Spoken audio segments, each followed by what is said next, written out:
உலகமே உறங்கிக்கிட்டு இருக்கிற அந்த நேரத்துல சுத்தி இருக்கிற எல்லாமே அமைதியில மூழ்கி இருக்கும்போது நம்ம படுக்கையை விட்டு எந்திரிக்கிறது ஒன்னும் சாதாரண விஷயம் இல்ல. அது நம்ம மனசுக்கும் ஷைத்தானோட ஊசலாட்டத்துக்கும் நடுவுல நடக்கிற முதல் போர். அந்த போர்ல நீங்க ஜெயிச்சு உளு செஞ்சு தொழுகை விரிப்புல நிக்கிறப்போ நீங்க தனியா நிக்கல. ராத்திரி முழுசும் உங்களை பாதுகாத்த வானவர்களும் பகல் முழுசும் உங்களை பாதுகாக்கப் போற வானவர்களும் உங்களுக்கு பின்னாடி அணிவகுத்து நிக்கிறாங்க. யோசிச்சு பாருங்க, இது எவ்வளவு பெரிய மரியாதை! இந்த ஒரு சிந்தனையே நம்ம ஃபஜர் தொழுகையோட தன்மையை மொத்தமாக மாத்திடக்கூடிய சக்தி கொண்டது. நாம் ஒவ்வொரு நாளும் ஃபஜர் தொழுகைக்காக நிற்கும்போது இந்த பூமியில் ஒரு மிகப்பெரிய தெய்வீக சந்திப்பு நடக்குதுன்னு உங்களுக்கு தெரியுமா?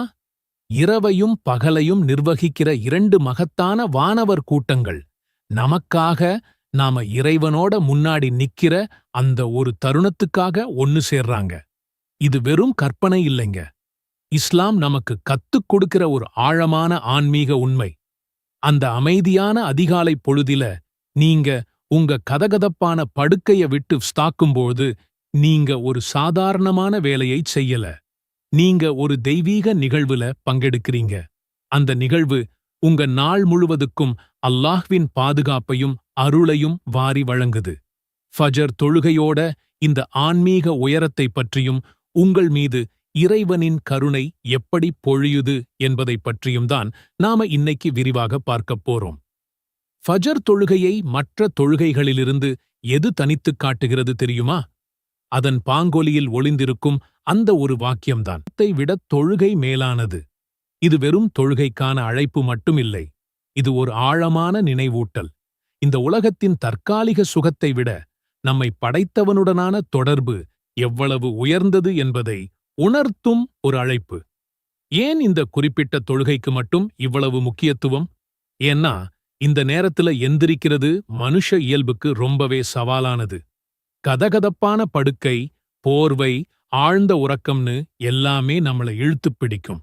ஷைத்தான் அவனோட முழு பலத்தோட இன்னும் ராத்திரி இருக்கு, தூங்கு என்று நம்ம காதுகள்ல ஊதுவான். நபி ஸல்லல்லாஹு அலைஹி வஸல்லம் அவர்கள் சொன்னது போல தூங்குற ஒருத்தரோட பிடரியில ஷைத்தான் 3 முடிச்சுகளைப் போடுறான். நீங்க கண் விழித்து அல்லாஹ்வை நினைக்கும்போது முதல் முடிச்சு அவிழுது. நீங்க உலூஜ் செய்யும்போது 2வது முடிச்சு அவிழுது. நீங்க தொழுது முடிக்கும்போது 3வது முடிச்சும் அவிழ்ந்துடுது.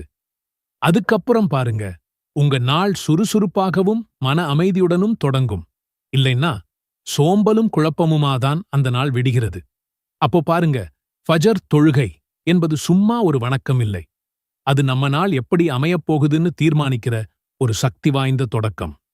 அது அன்னைக்கு நமக்கு தேவையான ஆன்மீக உறுதி, மன அமைதி, தீயவற்றிலிருந்து நம்மை காக்கும் ஒரு கவசம். ஃபஜரின் சிறப்பு இதோடு முடிந்துவிடவில்லை. இதில்தான் அந்த அற்புதமே நிகழ்கிறது, வானவர்களின் சந்திப்பு. இதை வெறும் வார்த்தையா கடந்து போகாம கொஞ்சம் ஆழமா சிந்திப்போம். அல்லாஹ் இந்த பிரபஞ்சத்தை நிர்வகிக்க கோடிக்கணக்கான வானவர்களை படைச்சிருக்கிறான். அவங்கள ஒரு குழுவினர் இரவு முழுவதும் நம்மள பாதுகாக்கிறாங்க.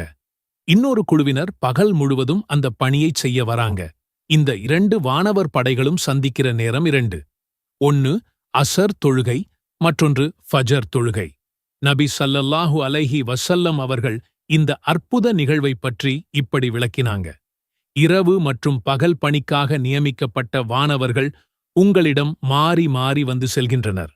அவர்கள் ஃபஜர் மற்றும் அசர் தொழுகை நேரத்தில் சந்தித்துக் கொள்கின்றனர். இந்த சந்திப்பு நடக்கும்போது ஃபஜர் தொழுகைக்காக நிக்கிற அடியார்களை அவங்க பார்க்கறாங்க. இரவு பணி முடிஞ்சு மேலே போற வானவர்களிடம் எல்லாம் அறிந்த அல்லாஹ் கேட்பான், என் அடியார்களை எந்த நிலையில் விட்டு வந்தீர்கள்? அதுக்கு அந்த வானவர்கள், யா அல்லாஹ், நாங்கள் அவங்க கிட்ட போகும்போதும் அவங்க தொழுது கொண்டிருந்தார்கள். அவங்களை விட்டு நாங்கள் பிரியும்போதும் அவங்க தொழுது கொண்டிருந்தார்கள் என்று சாட்சி கூறுவார்கள். சுப்ஹானல்லாஹ், என்ன ஒரு பாக்கியம் இது! அகிலங்களின் அதிபதியான அல்லாஹ்வின் சமூகத்திலே அவனுடைய பரிசுத்தமான வானவர்களால் நமக்காக ஒரு நற்சான்றிதழ் கொடுக்கப்படுது. இந்த அடியான் உலகமே தூங்கிக்கிட்டு இருந்தப்போ எனக்காக எழுந்து நின்னான் என்று அல்லாஹ்விடம் நம்ம பத்தி பேசப்படுது. இந்தச் சாட்சியத்தை விட பெரிய கண்ணியம் நமக்கு வேற என்னங்க வேணும்? இதைத்தான் அல்லாஹ் திருக்குரானில் எவ்வளவு அழகாகச் சொல்கிறான் பாருங்கள். சூரா அல் இஸ்ராவின் 78வது வசனத்தில நிச்சயமாக ஃபஜ்ருடைய தொழுகை சான்று கூறப்படுவதாக இருக்கிறது என்று குறிப்பிடுகிறான். அதாவது அந்த நேரத்தில் ஓதப்படும் குர்ஆன் வசனங்களுக்கும் செய்யப்படும் வணக்கத்திற்கும் இந்த வானவர்கள் சாட்சிகளாக இருக்கிறார்கள். நாம் தொழுகையில் தனியாக நிற்பதாக நினைக்கிறோம். ஆனால் உண்மையில் ஒளியால் படைக்கப்பட்ட வானவர்களின் ஒரு பெரும் கூட்டம் நமக்குச் சாட்சியாக நின்று கொண்டிருக்கிறது. இந்த உணர்வு நம் தொழுகையில் இன்னும் அதிக கவனத்தையும் பணிவையும் கொண்டுவரும். வானவர்களின் சாட்சியம் ஒரு சிறப்பு என்றால், இந்த தொழுகையை விடாமல் தொழுபவர்களுக்கு அல்லாஹ் வாக்களித்துள்ள பரிசுகள் ஏராளம். முதலாவது, அல்லாஹ்வின் முழுமையான பாதுகாப்பு. நபி ஸல்லல்லாஹு அலைஹி வஸல்லம் அவர்கள் கூறினார்கள், யார் சுபுஹ் தொழுகையை தொழுகிறாரோ அவர் அந்த நாள் முழுவதும் அல்லாஹ்வின் பொறுப்பில் இருக்கிறார். அப்படின்னா என்ன? அன்றைய தினம் முழுவதும் அல்லாஹ்வே நம்முடைய பாதுகாவலனாக ஆகிவிடுகிறான். இதைவிட ஒரு மன நிம்மதி தரக்கூடிய விஷயம் இருக்கா? அது மட்டுமா? மறுமையில் நமக்கு பிரகாசமான ஒளி கிடைக்கும்.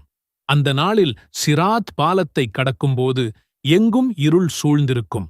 ஆனால் நபி ஸல்லல்லாஹு அலைஹி வஸல்லம் அவர்கள் ஒரு நற்செய்தி சொன்னார்கள்.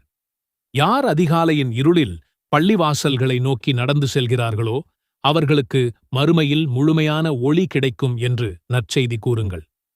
ஃபஜருக்காக நாம் எடுத்து வைக்கும் ஒவ்வொரு அடியும் மறுமையின் இருளில் நமக்கான ஒளியாக மாறுகிறது. இன்னொரு முக்கியமான வாக்குறுதி நரகத்திலிருந்து விடுதலை மற்றும் சுவனத்திற்கான நுழைவுச் சீட்டு. நபி ஸல்லல்லாஹு அலைஹி வஸல்லம் அவர்கள் மிகத் தெளிவாக கூறியுள்ளார்கள். சூரிய உதயத்திற்கு முன்னுள்ள தொழுகையையும் ஃபஜ்ர், சூரியன் மறைவதற்கு முன்னுள்ள தொழுகையையும் அஸ்ர் யார் தொழுகிறாரோ அவர் நரகில் நுழையமாட்டார். இன்னொரு ஹதீஸில் இரு குளிர்ந்த நேரத் தொழுகைகளை ஃபஜ்ர் மற்றும் அஸ்ர் யார் தொழுகிறாரோ அவர் சொர்க்கத்தில் நுழைவார் என்றும் கூறியுள்ளார்கள். இன்னொரு பரிசு என்ன தெரியுமா? இரவு முழுவதும் நின்று வணங்கிய நன்மை. இஷா தொழுகையை ஜமாஅத்துடன் தொழுதால் பாதி இரவு வணங்கிய நன்மையும், சுபுஹ் தொழுகையையும் ஜமாஅத்துடன் தொழுதால் இரவு முழுவதும் நின்று வணங்கிய நன்மையும் கிடைப்பதாக நபி ஸல்லல்லாஹு அலைஹி வஸல்லம் அவர்கள் கூறியுள்ளார்கள். கொஞ்சம் முயற்சிக்கு அல்லாஹ் எவ்வளவு பெரிய பரிசைத் தருகிறான் பாருங்கள். இறுதியாக இது நயவஞ்சகத்தனத்திலிருந்து நமக்கொரு பாதுகாப்பு. நபி ஸல்லல்லாஹு அலைஹி வஸல்லம் அவர்கள் கூறினார்கள், நயவஞ்சகர்களுக்கு ஃபஜ்ர் மற்றும் இஷாத் தொழுகைகள்தான் மிகவும் பாரமானவை. இந்த தொழுகைகளை பேணுவது நம் உள்ளத்தில் இருக்கும் ஈமானுக்கு ஒரு சான்றாக அமைகிறது. ஃபர்லான தொழுகையின் சிறப்பே இவ்வளவு என்றால், ஃபஜ்ருக்கு முன்னால் தொழப்படும் 2 ரகத் சுன்னத் தொழுகை இந்த உலகம் மற்றும் அதிலுள்ள அனைத்தையும் விடச் சிறந்தது என்று நபி ஸல்லல்லாஹு அலைஹி வஸல்லம் அவர்கள் கூறியுள்ளார்கள்.